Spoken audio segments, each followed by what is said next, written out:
Students, आज हम अपनी वीडियो के माध्यम से आपको मौर्य प्रशासन के बारे में विस्तार से बताने वाले हैं।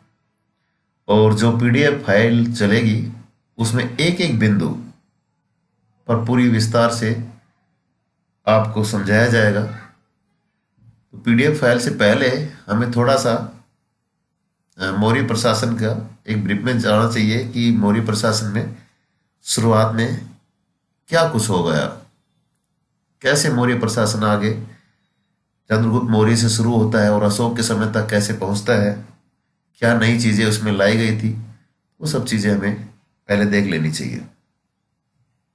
क्योंकि मौर्य शासकों ने न सिर्फ एक विशाल साम्राज्य की स्थापना की थी, बल्कि इसे स्थायित्व प्रदान करने के लिए भी एक सुदृढ़ प्रशासनिक व्यवस्था कायम की थी।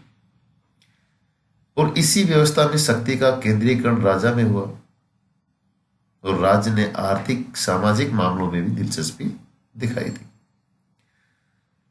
मौर्य प्रशासन का उद्देश्य जो था वो राज्य को स्थायित्व प्रदान करना था। दूसरा कह सकते हैं कि अधिक से अधिक कर वसूलना, और तीसरा हम कह सकते हैं लोक कल्याणकारी कार्य करना। तो जो हम मौर्य प्रशासन पढ़ रहे हैं उसमें देखो इसके क्या उद्देश्य बताए गए हैं कि राज्य में शांत स्थायित्व हो, अधिक से अधिक कर वसूल हो जाए और लोक कल्याणकारी कार्य भी किया जाए। तो ये लक्ष्य मौर्य प्रशासन के उस समय थे।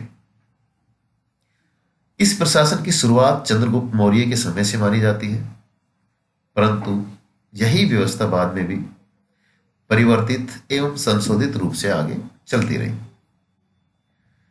अशोक ने प्रशासन को ज्यादा लोक हितकारी बनाने का प्रयास किया था। तो मौर्य प्रशासन की जानकारी हमें मेगास्थनीज की इंडिका, कौटिल्य के अर्थशास्त्र एवं अशोक के अभिलेखों से हमें इन सब की जानकारियां मिलती है।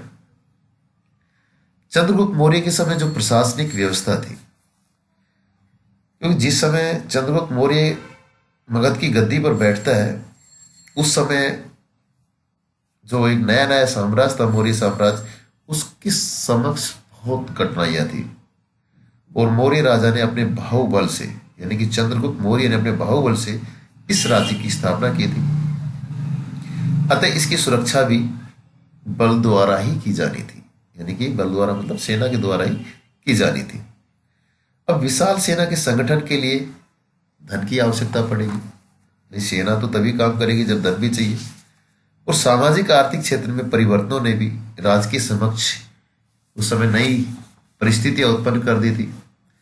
तो इन सभी समस्याओं के निदान के लिए राज्य की सुरक्षा और स्थायित्व के लिए आवश्यकता है कि राजा शक्तिशाली और योग्य हो, क्योंकि एक कमजोर और अयोग्य राजा राज्य की सुरक्षा नहीं कर सकता था। इसलिए कौटिल्य ने अपने अर्थशास्त्र में राज शक्ति के सुदृढ़ीकरण पर अत्यधिक बल दिया। सारी शक्तियां जो थी राजा के हाथों में केंद्रित कर दी गई, परंतु कौटिल्य निरंकुशता का पोषक नहीं था। वह राजा को सलाह देता था कि प्रजा के सुख में ही राजा का सुख निहित है, उसे वैसा ही कार्य करना चाहिए जिससे प्रजा का हित हो सके। तो ये सब चीजें कौटिल्य के अर्थशास्त्र में हम यहां देख सकते हैं। अब प्रशासन का क्या क्या उद्देश्य था कि चंद्रगुप्त के प्रशासन का प्रधान उद्देश्य था इसे लोक हितकारी बनाना था, और इसी उद्देश्य से एक और तो विकास एवं सुदृढ़ीकरण तथा आर्थिक हितों की सुरक्षा पर बल दिया गया, लेकिन दूसरी तरफ शोषणात्मक एवं विघटनकारी जो प्रवृत्ति थी उन पर अंकुश लगाकर जनता का जीवन खुशहाल बनाने के ध्येय से कठोर नियम भी बनाए गए थे। दासों, कर्मकारों की शोषण के विरुद्ध कुछ नियम भी बने। आर्थिक हितों की सुरक्षा के लिए आर्थिक गतिविधियों पर नियंत्रण स्थापित किया गया। इसी प्रकार अस्त्र के निर्माण, उसके रखने, युद्ध में काम आने वाले मवेशियों के रखने पर भी राज्य का एकाधिकार रहा। इन सभी का उद्देश्य एक ही था कि केंद्रीय शक्ति को सुदृढ़ बनाना। इसलिए हम कह सकते हैं कि चंद्रगुप्त का प्रशासन निरंकुश होते हुए भी लोक कल्याणकारी था, और जिसकी पालना वो बाद में अशोक भी करता है। ये एक मौर्य प्रशासन के कुछ उद्देश्य थे और उसके क्या स्रोत थे मौर्य प्रशासन के, बताया इंडी का अर्थशास्त्र और अशोक के अभिलेख, और यही सब चीजें आपको बताई गई है। अब मौर्य प्रशासन में हम शुरुआत करते हैं। पहला आता है केंद्रीय प्रशासन। क्योंकि मौर्य साम्राज्य का जो प्रशासन है वो केंद्रीय और प्रांतीय क्षेत्रों से लेकर गांव तक अनेक प्रशासनिक इकाइयों में विभाजित था, और इन सभी इकाइयों के अपने अलग अलग प्रशासनिक ढांचे तो थे ही, पर वे सभी एक केंद्रीय अधिकार में से नियंत्रित भी होते थे। केंद्रीय प्रशासन को निम्नलिखित भागों में विभाजित किया जा सकता था उस समय। उसमें केंद्रीय प्रशासन में राजा सर्वोच्च था, फिर उसके बाद मंत्री परिषद, विधि एवं न्याय, गुप्तचर विभाग, राजस्व, प्रशासन और सेना। तो ये अलग अलग पार्ट्स केंद्रीय प्रशासन के थे, और एक एक करके हमें अब इन सब चीजों को देखना है। राजा सर्वोच्च था, सर्वोच्च अधिकारी राज्य का। नीति संबंधी प्रत्येक समस्या को स्वयं तय करता था और महत्वपूर्ण निर्णय भी स्वयं ही लेता था। यदि किसी समस्या को सुलझाने में नीति शास्त्र और राजा के कानून में कोई मतभेद होता था तो सर्वमान्य राजा का ही कानून होता था। प्रशासन के प्रत्येक पहलू में राजा का आदेश ही सर्वोपरि था। राजा ही मंत्रियों की नियुक्ति तथा निष्कासन करता था, जनता तथा खजाने की रक्षा करता था और जनता की उन्नति व कल्याण के लिए कार्य भी करता था।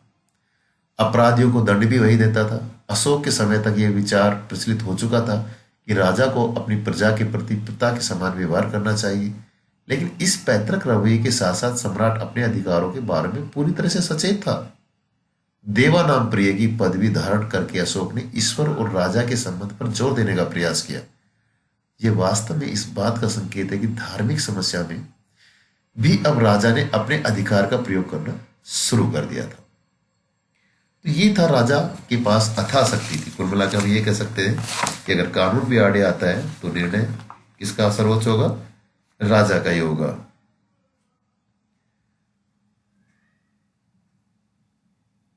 उसके बाद देखते हैं कि मंत्री परिषद, ये राजा के सहायक होते थे। अर्थशास्त्र तथा अशोक के शिलालेख मंत्री परिषद का उल्लेख करते हैं। अर्थशास्त्र में माना है कि राज्य का कार्य बिना किसी सहायता के नहीं चल सकता तथा राजा को मंत्रियों की नियुक्ति करनी चाहिए और उसकी सलाह के अनुसार कार्य करना चाहिए, ऐसा अर्थशास्त्र में लिखा है।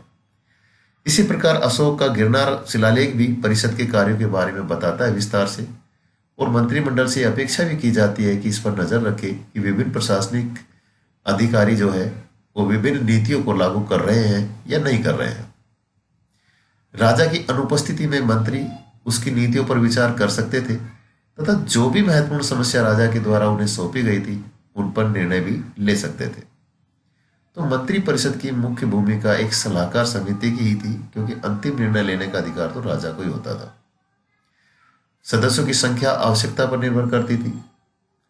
अर्थशास्त्र में मंत्रियों के एक छोटे गुट का भी उल्लेख यहाँ किया गया है जो ऐसी समस्याओं पर सलाह दे जिनका हल तत्काल होना चाहिए, और इस गुट को उस समय आंतरिक परिषद भी कहा गया था। अर्थशास्त्र में 18 विभागों का उल्लेख भी मिलता है, जैसे अलग अलग, जिसमें सन्निदाता, समाहर्ता, कर्मातिक, तो ये महत्वपूर्ण कुछ संबंध थे, वो थे विभाग थे जिनका उल्लेख अर्थशास्त्र में किया गया है। अर्थशास्त्र से हम देखते हैं कि जो प्रमुख मंत्री होते थे, मंत्रियों की संख्या 3-4 से अधिक नहीं थी। राजा के पश्चात सबसे महत्वपूर्ण अधिकारी भी थे। योग्यता की परीक्षा इनको देनी पड़ती थी जो अमात्य वर्ग थे, और इन्हें सबसे अधिक तनख्वाह भी मिलती थी। ये मंत्री राजा के अंतरंग मंत्रिमंडल के सदस्य भी होते थे, और मंत्रिमंडल के सदस्यों को 48,000 रुपए पर्ण वेतन मिलता था। इकाई उस समय क्या थी? पर्ण। वही मंत्री परिषद के सदस्यों को सिर्फ 12,000 रुपए पर्ण मिलता था। अतः मंत्री परिषद बहुत कुछ केंद्रीय सचिवालय के रूप में कार्य करती थी, ऐसा यहां हम देख सकते हैं। और जो हम ये सबसे ऊंचे जो अधिकारी होते थे मौर्य काल में, उनको तीर्थ, महामात्र या अमात्य, कुछ भी शब्द यूज कर सकते हो, तीर्थ, अमात्य या महामात्र भी कहते थे। तो जो शीर्ष अधिकारी थे उनको क्या बोलते थे उस समय? अमात्य या तीर्थ, जिनकी संख्या आप 18 कह सकते हैं, जिसमें समाहर्ता, सेनापति, युवराज, पुरोहित, शनिदाता, दंडपाल, दूरपाल, अंतपाल, व्यवहारिक। तो ये ऐसे पद उसमें हम यहाँ पे देख सकते हैं। तो ये था उसके मंत्री परिषद के। और इनके अतिरिक्त 30 अध्यक्षों की भी नियुक्ति का उल्लेख यहाँ मिलता है, जिसमें कोषाध्यक्ष, आकाराध्यक्ष, खानकाध्यक्ष, लोहाध्यक्ष, धातु विभाग का लक्षणाध्यक्ष, मुद्रा से संबंधित शीताध्यक्ष, राज्य की जमीन की देखभाल करने वाला मुद्राध्यक्ष। तो ऐसे 30 अध्यक्षों का उल्लेख भी यहां मिलता है। सैन्य व्यवस्था में अगर देखा जाए तो चूंकि चंद्रगुप्त मौर्य ने एक विशाल एवं स्थायी सेना का गठन किया था, प्रशासन की तरफ से सेना की देखभाल का उचित प्रबंध भी किया गया था। कौटिल्य और मेगास्थनीज दोनों ही सैन्य व्यवस्था का उल्लेख भी करते हैं। प्लिनी तो यहां तक कहता है कि चंद्रगुप्त मौर्य की सेना में 6 लाख पैदल सैनिक थे, 30,000 घुड़सवार थे, 9,000 हाथी थे तथा 8,000 रथ थे। मेगास्थनीज भी ऐसा वर्णन करता है कि सेना की देखभाल के लिए एक अलग सी विभाग था, जिसके अंतर्गत 30 सदस्यों का एक बोर्ड होता था, जो 6 समितियों में विभक्त था और प्रत्येक समिति में 5 सदस्य होते थे। 6 समितियों में विभक्त था और प्रत्येक समिति में कितने सदस्य? 5। तो टोटल कितने हो गए? 30। ये समितियां कौन कौन सी थी? नौसेना, सेना यातायात, रसद एवं युद्ध सामग्री पहुंचाने वाली टुकड़ी, पैदल सेना, अश्वारोही सेना, रथ एवं हाथी की देखभाल करने वाली सेना। तो ये समितियां 6 में विभक्त थी। यद्यपि कौटिल्य इन समितियों का वर्णन नहीं करता, लेकिन वह भी सैनिक प्रशासन से संबंधित महत्वपूर्ण जानकारियां उपलब्ध कराता है। कौटिल्य मानता था कि उस समय सेना चतुरंगिणी थी। चतुरंगिणी मतलब चतुरंगिणी में क्या क्या आएगा? पैदल, हाथी, घोड़ा और रथ। सैनिकों को अच्छा वेतन मिलता था। उन्हें अस्त्र शस्त्र, घोड़े, हाथी भी युद्ध के समय राज्य की तरफ से दिए जाते थे। राज्य अस्त्र शस्त्रों के निर्माण एवं उसको रखने पर पूर्ण नियंत्रण रखता था। तो ये सब चीजें सैन्य संगठन के रूप में हम देख सकते हैं। गुप्तचर व्यवस्था में देखा जाए तो मौर्य प्रशासन में सबसे महत्वपूर्ण हम गुप्तचरों को देख सकते हैं, क्योंकि इतने विशाल साम्राज्य के सुशासन के लिए अच्छी गुप्तचर व्यवस्था का होना बहुत आवश्यक था। कई प्रकार के गुप्तचरों का उल्लेख उस समय मिलता है। 2 श्रेणियां मिलती है गुप्तचरों की: संस्था एवं संचारा। संस्था वे गुप्तचर थे जो एक ही स्थान पर संस्थाओं में संगठित होकर काम करते थे, जबकि संचारा ऐसे गुप्तचर थे जो एक स्थान से दूसरे स्थान पर घूमते रहते थे। यह अनेकों वंशों में एक स्थान से दूसरे स्थान पर जाकर सूचना एकत्रित कर राजा तक पहुंचाने का कार्य करते थे। इसके अलावा हम देखते हैं कि पुलिसानी, प्रतिवेदिक, गूढ़ पुरुष आदि नामों का उल्लेख भी गुप्तचरों के रूप में यहाँ मिलता है।